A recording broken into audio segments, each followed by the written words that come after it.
Hello，大家好，欢迎收看 BTTV 新闻，我叫 Beverly Anastasia Lim。Ketua Kampung dan JPKK perlu sentiasa turun padak.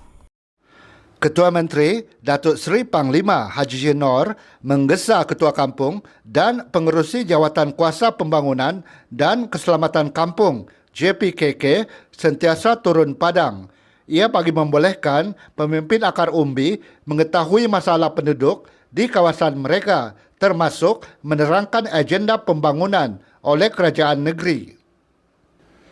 Beliau berkata, sebagai pemimpin di peringkat akar umbi, mereka perlu menjalankan amanah dan tugas yang diberikan dengan penuh tanggungjawab, khususnya ketika penularan pandemik COVID-19 ketika ini.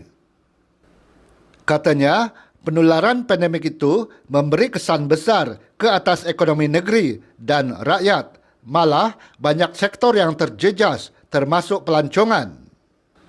Atas sebab itu, apabila Kerajaan Gabungan Rakyat Sabah GRS menerajui kerajaan negeri, Hala 7 Sabah Maju Jaya dilancarkan sebagai agenda pembangunan negeri ini. Hala 7 Sabah Maju Jaya adalah untuk memulihkan semula ekonomi dan kesejahteraan rakyat di negeri ini. Kerajaan juga turut memberikan pelbagai bantuan termasuk pemberian tunai one-off untuk membantu ekonomi rakyat. Justru, Ketua Kampung dan JPKK harus memainkan peranan penting untuk menjelaskan agenda ini kepada rakyat di kawasan masing-masing. Ketua Menteri berkata, Hala 7 Sabah Maju Jaya akan dilancarkan hujung bulan ini. Beliau berkata demikian pada majlis penyampaian sumbangan bakul makanan B40 bagi Dewan Undangan Negeri Dun Sulaman di Tuaran siang tadi. Sumbangan itu membabitkan 3 mukim di Dun Sulaman, iaitu Serusup, Indai dan Tambalang. Setakat 11 Mac, sebanyak 284,666 bakul makanan atau kira-kira 85.59% sudah diagihkan kepada golongan sasar di Sabah. Lebih 200 orang hilang tempat tinggal dalam kebakaran di Pulau Gaya. Lebih 200 orang kehilangan tempat tinggal dalam kebakaran yang memusnahkan 73 buah rumah atas air di Kampung Lok Urai, Pulau Gaya, Kota Kinabalu malam semalam. Menurut kenyataan Jabatan Bomba dan Penyelamat Malaysia Sabah, panggilan kecemasan mengenai kejadian itu diterima pada 8.32 malam. 40 anggota daripada Balai Bomba dan Penyelamat Kota Kinabalu, lintas dan penampang dikejarkan ke lokasi. Apabila tiba di lokasi, didapati api sedang marak. Operasi pemadaman yang dilakukan menggunakan sumber air terbuka dan berjaya menyelamatkan 757 rumah di kawasan sekitar daripada turut terbakar. Operasi tamat sepenuhnya pada 12.37 tengah malam. Tiada kecederaan atau kemalangan jiwa dilaporkan. Sementara itu, Sekretariat Jawatan Kuasa Pengurusan Bencana Negeri Sabah dalam kenyataannya berkata 2 pusat pemindahan sementara dibuka untuk menempatkan mangsa kebakaran yang dipindahkan. Sebanyak 64 mangsa dari 13 keluarga ditempatkan di Dewan Sembulan, sementara 2 keluarga lagi dengan 21 mangsa dipindahkan ke Dewan Serbaguna Likas.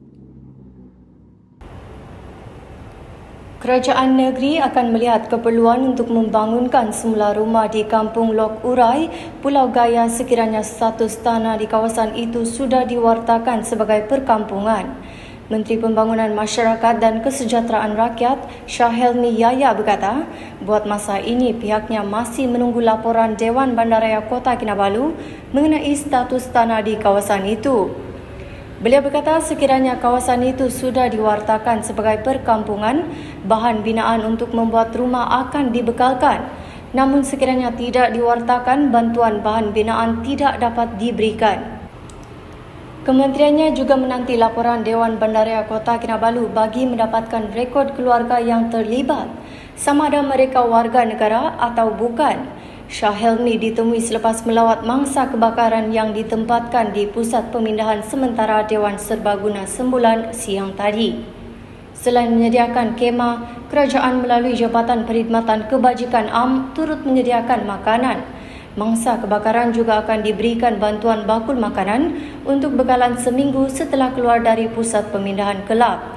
Kebakaran di Kampung Lok Urai, Pulau Gaya kira-kira 8 malam semalam menyebabkan hampir 200 orang hilang tempat tinggal.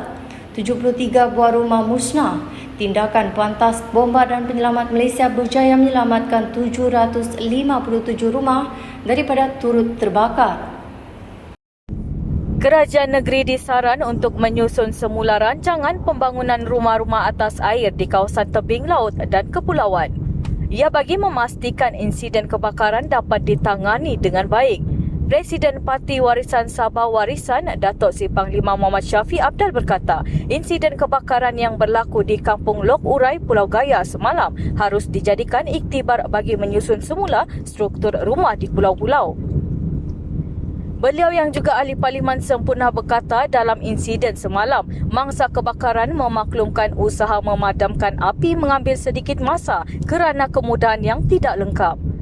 Katanya perkhidmatan Balai Bomba Terapung terdapat di Sempurna yang membolehkan operasi pemadaman kebakaran dapat dilakukan segera.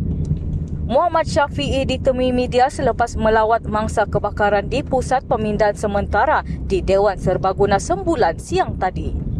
Dalam lawatan itu, Muhammad Shafie turut melahirkan rasa simpati terhadap mangsa-mangsa kebakaran yang hilang tempat tinggal. Lebih 90 penduduk yang menghuni 16 rumah atas air di Kampung Simunul Icebox di Sempurna berdepan detik cemas apabila kediaman mereka dilanda ribut serta puting beliung tengah malam semalam. Menurut penduduk, ketika itu berlaku angin kencang, hujan lebat serta petir secara tiba-tiba dan disusuli kejadian puting beliung selama seminit yang menerbangkan atap serta dinding rumah pada jam 12.30 malam. Menurut penduduk, kejadian puting beliung pernah berlaku pada tahun 2000 dan 2016, namun ia tidak seteruk kejadian tengah malam tadi kerana banyak rumah rosak. Tinjauan mendapati atap rumah penduduk bersama dinding serta peralatan dapur termasuk dapur gas diterbangkan puting beliung. Pengurusi Persatuan Nelayan Sempurna, Saleh Abdul Saleh berkata, 14 daripada 16 rumah yang dilanda puting beliung itu adalah rumah nelayan. Saleh berharap pemimpin rakyat serta agensi berkaitan dapat tampil segera bagi memberi bantuan kepada penduduk terjejas. Pegawai Kebajikan Daerah Sempurna, Nurul Fadila Abdul Hamid berkata, seramai 97 mangsa daripada 16 keluarga terjejas. Tiada kemalangan jiwa dilaporkan. Taman Kinabalu mahu diwartakan sebagai Global Geopark. Taman-Taman Sabah telah menghantar dokumen kepada Pertubuhan Pendidikan, Saintifik dan Kebudayaan Pertubuhan Bangsa-Bangsa Bersatu UNESCO untuk pewartaan Taman Kinabalu sebagai Kinabalu Global Geopark. Pengarah Taman-Taman Sabah, Dr. Maklarin Lakim berkata, dokumen itu dihantar awal tahun ini selepas Taman Kinabalu kini telah berstatus Geopark Kebangsaan yang memenuhi kriteria untuk dinilai oleh pihak UNESCO. Beliau berharap penilai daripada UNESCO dapat datang dan membuat penilaian di tapak Geopark selepas berakhirnya Perintah Kawalan Pergerakan Pemulihan PKPP kelak. Dr. Maklarin berkata demikian kepada pemberita selepas majlis ulang tahun pewartaan Taman Banjaran Krok ke-37 di Keningau. Pada 2019, Jawatan Kuasa Pelaksana Geopark Kinabalu telah menjalankan penilaian di kawasan Taman Kinabalu meliputi 4,750 km persegi. Jawatan kuasa itu turut melawat 16 geotapak, 10 tapak biologi dan 6 tapak budaya sebelum diwartakan sebagai geopark kebangsaan pada 18 Mac tahun lalu. Kita ikuti laporan situasi semasa COVID-19 di Sabah. Jumlah kes harian baru COVID-19 di negara ini terus merekodkan penurunan di bawah 2,000 kes buat hari ke-7 berturut-turut dengan 1,575 kes dilaporkan hari ini. Kes positif baru di Sabah turut menurun dengan 57 kes dilaporkan hari ini berbanding 61 kes malam menjadikan jumlah kumulatif kini 53,793 kes. Menteri Kerajaan Tempatan dan Perumahan Datuk Seri Masidi Manjun berkata 1 kes kematian dilaporkan di Sabah hari ini iaitu di Kinabatangan. Tiada kluster baru dilaporkan di Sabah hari ini. Keningau dan Ranau mencatatkan bilangan kes harian tertinggi di Sabah dengan masing-masing mencatatkan 10 kes positif hari ini diikuti Kudat 7 kes dan Kota Kinabalu yang merekodkan 6 kes. 12 daerah di Sabah tidak mencatatkan sebarang kes positif hari ini, manakala 4 daerah lagi hanya mencatatkan 1 kes. Daerah Ranau dan Putatan berubah dari zon kuning ke zon jingga. 88 pesakit telah sembuh hari ini, manakala 509 pesakit sedang menjalani rawatan. Setakat hari ini, secara kumulatif, 20,970 orang telah menerima suntikan vaksin di Sabah. 285,065 bakul makanan telah diagihkan di bawah program bantuan prihatin COVID-19 Sabah 2.0. Sabah Electricity Sdn Berhad SESB menawarkan ganjaran sehingga RM1,000 kepada sesiapa yang tampil memberikan maklumat mengenai kegiatan mencuri elektrik dan kes mengusik pemasangan meter elektrik di Sabah dan Labuan. Pengurus Besar Kanan Pengurusan Aset SESB, Norhizami Abu Hassan berkata, pemberian ganjaran itu adalah antara langkah baru syarikat utiliti berkenaan dalam usaha membanteras kecurian elektrik dan gangguan meter, khususnya dalam kalangan pengguna komersial dan industri. Beliau berkata orang awam yang mempunyai maklumat mengenai kegiatan berkenaan boleh melaporkan terus kepada SESB di talian disediakan. Norhizami berkata keselamatan pemberi maklumat dijamin.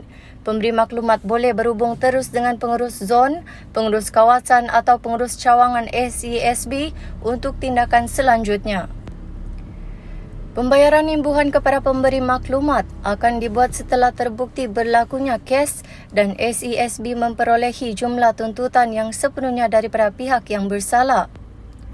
Penguatkuasaan dijalankan berdasarkan peruntukan undang-undang yang termaktub mengikut Seksyen 38(3) Akta Bekalan Elektrik 1990 Pindaan 2016. Mengikut akta itu, SESB boleh menuntut ganti rugi bagi keseluruhan kerugian hasil penggunaan curang elektrik jika pengguna didapati bersalah.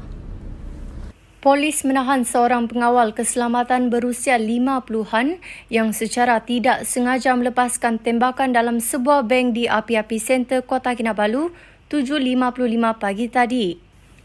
Ketua Polis Daerah Kota Kinabalu Assistant Commissioner Habibi Majinci berkata pihaknya menerima laporan rasmi mengenai insiden itu daripada pengurusan bank pada 10.45 pagi tadi. Katanya senjata api yang digunakan adalah jenis shotgun laras panjang. Tembakan itu terkena lantai bank dan tidak mengakibatkan sebarang kecederaan atau kematian.